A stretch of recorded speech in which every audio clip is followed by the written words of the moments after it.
What's going on, everyone? Talen here, and welcome to another character rank up video. Alright, so we're going to be looking at Luna Snow today, our newest exclusive character for Marvel Future Fight here. So, we're going to go ahead and rank her up and then take a look at her. So let's go ahead and use some tickets here. Get some of these out of my inventory to clear up a little bit of clutter. So, do that. Got another ticket here. Okay, and then the only one that I am missing is the 4-star, so I am going to go do her event really fast now that I have her at 3 stars and get those bios, and then I'll be able to rank her up. So let's go ahead and cut back. Alright, and we are back. So we got the biometrics, so now we can continue ranking up. So let's keep going here. Alright, so we got to rank 4, and now we should be able to finish out with some tickets. Yeah, plenty of the 5-star tickets, so no shortage of those. So pop that, and then we should have a 6-star, I hope. Yeah, wanted to make sure. Okay, so there we go.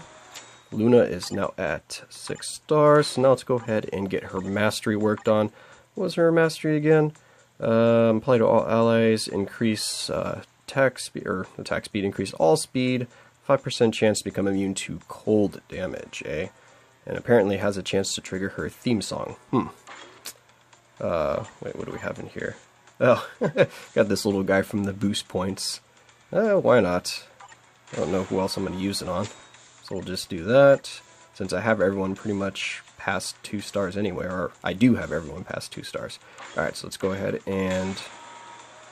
Oh, yep, 3-star mastery. Apparently that was part of the quest. Go ahead and finish her up here. Just a little bit more. And there we go. Alright, so we got her all finished up. So now let's go ahead and roll her some gear and ISO sets. So the gear, let's just go ahead. Oh, no, not crystal enhancement. Yeah, definitely don't want to click on that one. Alright, so we'll get our gears to 15, or... Oh no, I've got to level her up first. So let's go ahead and grab an ISO set since I have to level her up in a minute here. So I kind of want either an attack isolate set or I want DDE. So drastic density enhancement would be nice as well.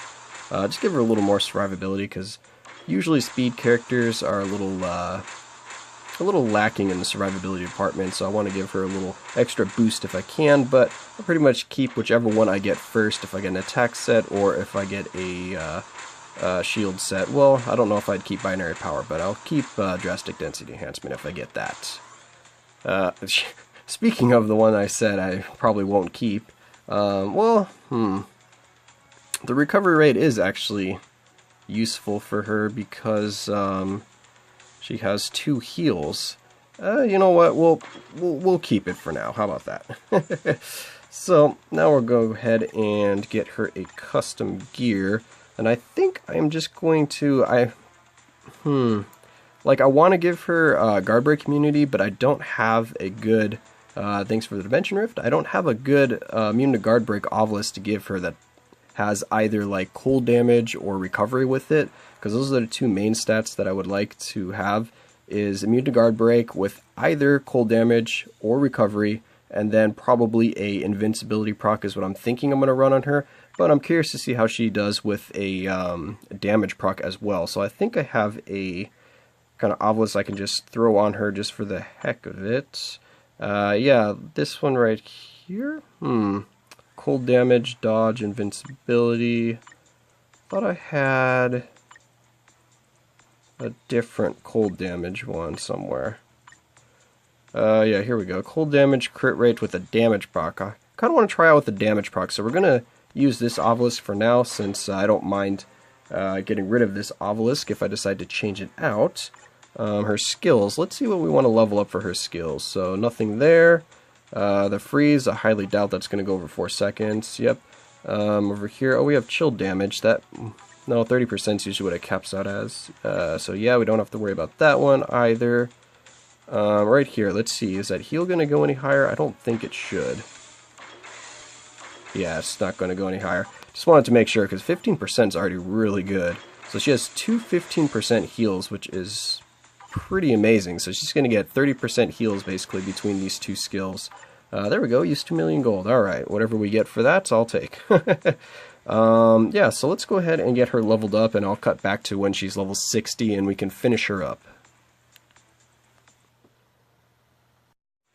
Alright, so we got her to level 60. I went ahead and activated the ISO set here, just using some 4 stars so that if I decide to change this afterwards, I don't have to waste any good ISO sets, or ISO 8 I mean. I already showed the obelisk. We're going to try out kind of with a combination here, because we have a really defensive ISO set and then we have a nice offensive obelisk here. And then her gears, we went ahead and got them all just to 15 because I'm not sure when I'm going to actually get around to kind of finishing her, because I don't have a biosub subscription right now and I'm not sure when I will get one if I do. So she's going to be sitting at tier 1 for probably for a while now, so I probably won't be doing a tier 2 video on her. But anyway, her tier 2 looks like all it does is give her a nice boost to her DPS. So we get extra skill damage and bonus damage, and then you have that chance to become immune to fire damage, 40%, and then increase her cold damage by 30%. So a little bit of a boost to her damage there. So that's probably why if you tier 2 here, you might want to go with an invincibility obelisk over a damage proc for sure, because she's already getting a bit of a damage boost from her tier 2. And then her passive here is kind of interesting because it's the first one kind of like this. So a 30% rate when you use the Dancing Sensation skill to have the cooldown reset for the Ardent Performance, which is pretty cool. But then when you use the Ardent Performance, you have a chance to reset the cooldown for Dark and Light. Or is it a chance or is it guaranteed? No, it's guaranteed because it's a 30% chance for the first... Yeah, for the first activation there, so 30% chance when you use the Dancing Sensation skill, and then it says apply to self, reset skill cooldown for Ardent Performance, and then acquires the following effects for 3 seconds, activation rate when Ardent Performance is used, apply to self, reset skill cooldown for Dark and Light. So if you get that 30% chance to trigger on the third skill here, then that means that your first skill is going to automatically come off of cooldown, and then when you use the first skill, no matter what, your second skill is going to then come off of cooldown as well. And we just have a, oh no, it is a little bit longer, 6.5 second cooldown, so I don't think you'll be able to just chain these together if you happen to get that 30% every single time, because the skill cooldown is quite long on the Dancing Sensation, so I think you are still going to have to wait a little bit between chances to have these skills reset.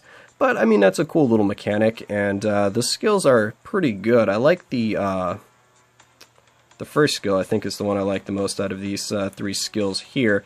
So actually, let's go ahead and take a look at her in skill preview so I can kind of show you what I'm talking about here, because she has a few iframes. She has 2 iframes that I remember, and then the other one she kind of just gets a little bit of protection with either the heal or the invincibility, or not invincibility, just immune to damage, so she can be guard broken. So the first skill here, as you can see, is a full iframe while she's casting the skill, which is really nice. So I really like this first skill. It reminds me of Quasar's 5th skill, where you have all of the kind of like lingering energy balls in the air. In this case, she's got the ice or the snowflakes in the air, which is pretty cool. And then the third skill, you have the start as an iframe, and then for that last bit right there, you lose the iframe, but it's going to probably do some massive damage. Yeah, you're probably going to get some massive damage there, but you can cancel it out, so you can stay in an iframe, which is really nice. So basically, if you want to kind of take advantage of her passive, or hope that it triggers, you can kind of start off with the second skill here, hop into the first skill, boom, use the third skill right there. If it happens to trigger, then you can just kind of repeat that process and just go around in a circle. But we'll go ahead and try her out and actually see how that works in a real battle. So let's go ahead and jump into some world boss. Alright, so here we are at today's preferred world boss. We have Proxima, and I think we're just going to go ahead and jump in with this team here. We're going to use Luna's leadership just for the heck of it, and see if we can trigger the theme song, just to see what that's sounds like, and also see how long it lasts, and also see if it's a high or a low chance of it triggering. Yeah, so anyway, we have this team here, so we're getting some all attack, all defense skill cooldown. We've got some crit rate and dodge, and then we got some energy attack and ignore defense. So we have some pretty good team ups between these three. We're going to go ahead and jump in without any strikers, just so we can kind of see what Luna's damage is like, see if she's going to be a high DPS speed character, or if she's just going to kind of be like a more average DPS with high survivability, because it seems like she's going to have pretty good survivability between the 2 heals, her damage immune proc, and also the 2 iframes. So let's see how she does here. So I think we'll open with the first skill. Do that, see if we can hop into that. And which one gives... Oh yeah, there's that, what do they call it? Entice or something like that? So it's basically the same as like Charm, because it looks like, or Charm or Fear, because it looks like the world boss is trying to run away. Okay, so there we go. We had our passive trigger right there. As you could see, the first skill reset itself, which is nice. So okay, so yeah, it looks like the 4th skill, as long as they're in that dark area, they are going to be hit by the entice. Yeah, so there we go. So she's enticing Proxima here. So there we go. We had that go off skill cooldown. We had that go off skill cooldown. So you can kind of see how those skills interact from her passive, and her damage actually seems really good.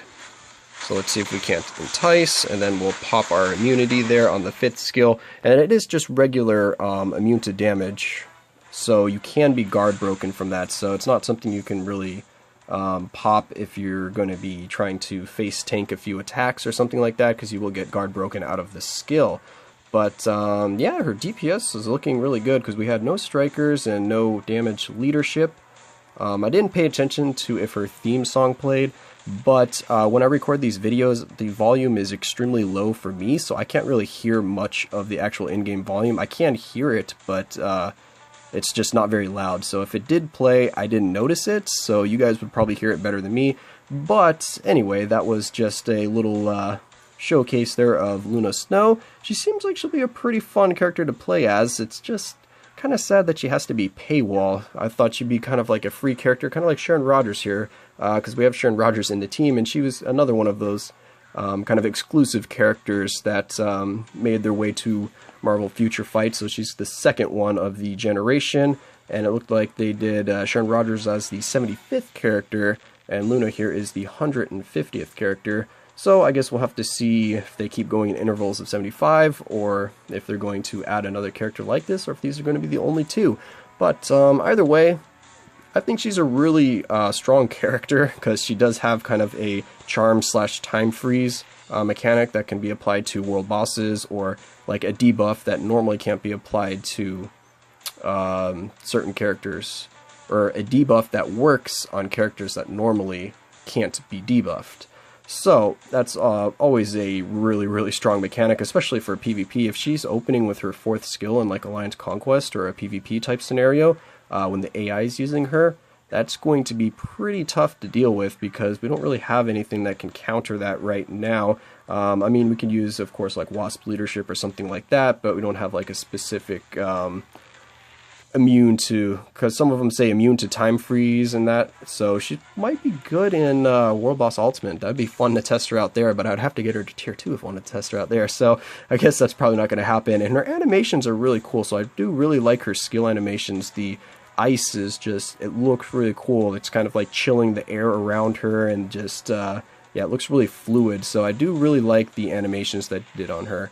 So anyway, I'm going to wrap that up here. I think she's a strong character, and of course, if you can rank her up just as a regular tier 1, I think she'll do very well in Shadowland for you, so she's definitely going to have some uses, and I think that she can clear pretty much any floor of Shadowland that she can do damage in or has an advantage. I don't think she'll have too much issue even in the later floors, but we'll have to find out.